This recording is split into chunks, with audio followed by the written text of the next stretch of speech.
I've been saying for a little while now that Chinese cars have superior technology to those outside of China. And this probably sounds a little bit ridiculous to some people. They probably think, no, Chinese stuff's crap and cheap, and actually, it's not. And actually, most Chinese cars now have superior technology to cars that cost more in the West. Here is the perfect example of what I'm talking about. This car, while we don't know the exact price yet, will probably cost about 1/3 the price of a Mercedes S-Class.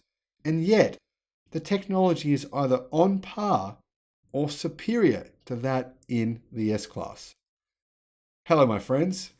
Welcome to the Electric Viking. My name is Sam Evans, and it's fantastic to have you here on the channel today. Thank you for subscribing, liking, and commenting. What I really enjoy is seeing your opinion on the news that I share with you. And obviously, I share a lot of news. That's what this channel is about. It's not about being partisan to a particular brand, which a lot of channels do, and I think that skews their news. I think a lot of channels, if they just show you news on one brand, they're more likely to portray it in a certain way, try and angle the story in a certain way to make that one particular brand look great. And I don't know if that's really giving you an accurate reflection of what's going on in the electric car world. That's what I'm here to try and do. Bring you news that is non-biased. Now, I talked about Weltmeister in a video about a month ago, I believe, when they released an update to their vehicle called the Weltmeister E5. This is a vehicle in China that you can buy right now. Has a NEDC range of around 550 kilometers. Has some pretty impressive technology. Costs $23,000 US. You can imagine how well a car like this would sell anywhere in America, in Europe, in Australia. It would be flying off the shelves, literally. Now, Weltmeister have just released images and specifications, technology specs, etc., of their new vehicle called the M7. Now, on the outside, I think it's a bit weird, a bit ugly looking. I'm not a big fan of it. Maybe some people would be, but that's really not what this car is about. This car is about having a technology showpiece. Now, while we don't know the exact price for this vehicle, we do know it will come in probably, let's say it costs double versus the model below it. If it costs double, that would mean it would cost $46,000 US. I think it's probably likely to cost around about $40,000 US. But let's just say it's going to cost $45,000 US. It'll be somewhere in that ballpark. So, what are the details of the M7? Why does the M7 matter? Well, you're about to find out. This is the Weltmeister M7. Car News China says it is a new and very advanced Chinese electric car. And they're not wrong on that. It will have its public debut at the upcoming Guangzhou Auto Show later this month in November. The M7 is the first sedan for the Weltmeister brand, which currently sells the W6, the EX5Z, and the EX6 Plus 6 electric SUVs. You probably never heard of Weltmeister. Pretty good chance. Well, fair enough. There's more than 300 electric car companies in China. It's insane. Now, the Weltmeister is, like I said, it's a bit of a weird looking car. It's got a long wheelbase, which is awesome because it means the car has more interior room. And it has a fastback style rear end, which is kind of good for aerodynamics.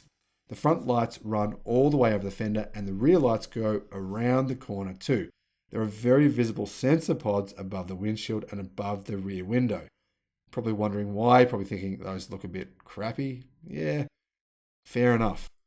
But the amazing thing is, these sensor pods, if you looked at, say, Google, the technology that was being made by Waymo, Google's self-driving subsidiary, say only a couple of years ago, then it would have to be about 40 times the size of what you see on the outside of the car here right now on the M7. Now, in China, most car makers no longer speak about autonomous driving. They don't call it autonomous driving. They instead use the more neutral term intelligent driving. That's because we haven't reached full autonomy yet. No one has. No one in China is trying to claim they have fully autonomous cars. So they just say intelligent driving and they say a certain level. Now, the Weltmeister M7 is equipped with an impressive sensor package. It has 32 sensors, including 3 high-precision solid-state LiDARs and 7 8-megapixel high-definition cameras. Now, just in case you missed that, I'm going to say that again. It has 3 high-precision solid-state LiDARs and 7 8-megapixel high-definition cameras. 7 8-megapixel cameras. Does the S-Class have that? 7 and 3 high-precision state LiDARs? I don't think it does. The system is powered by NVIDIA's Orin X chipset and has a computing power of up to 1016 TOPS. That is insane.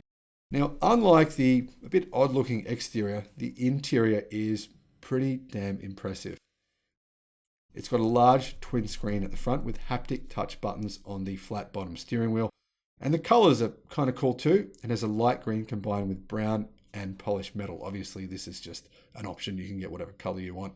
Now, interestingly, Car News China says that somewhat disappointingly, it has a traditional rear view mirror instead of a digital smart mirror. Now, in China, it's very common to find cars with digital smart mirrors.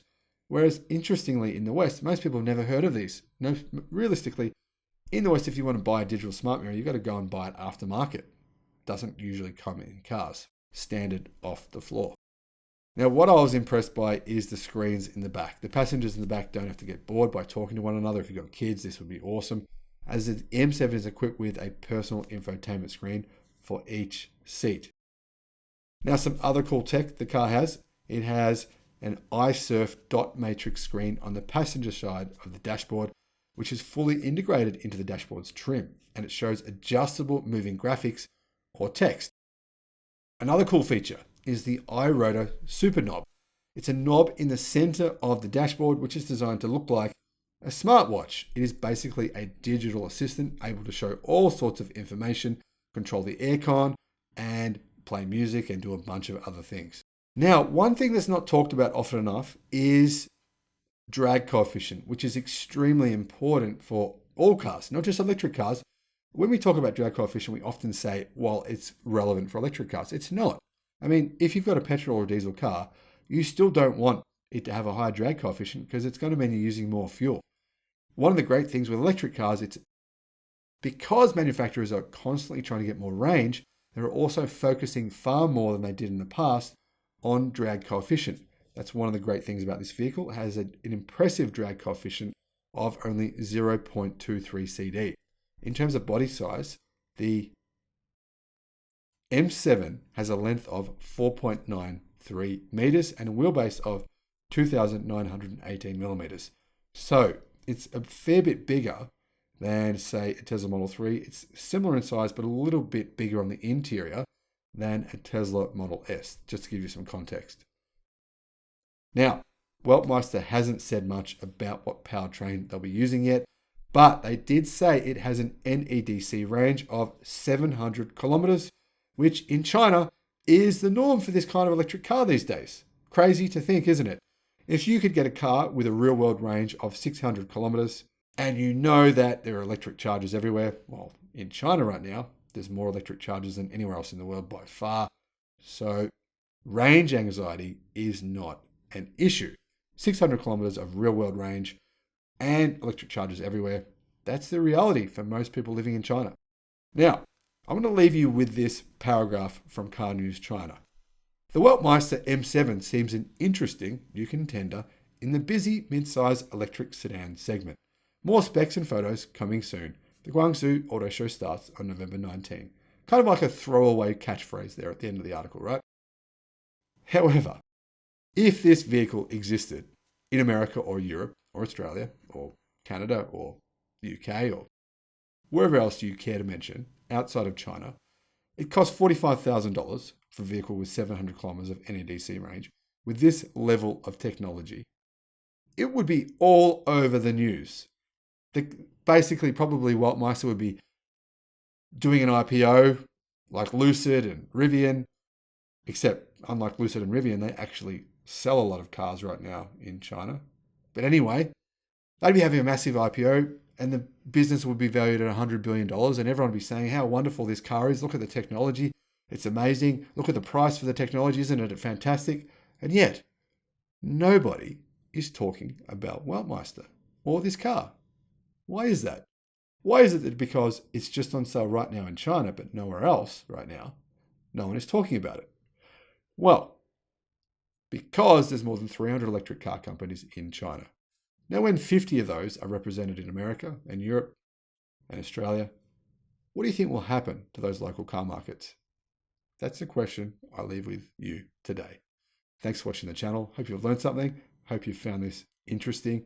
And I hope I've proved my point. Electric cars in China, and cars in general actually, have incredibly impressive technology and only getting better. Kind of scary to think about it, isn't it? Great to see you. I'll see you again on the next one. Bye-bye.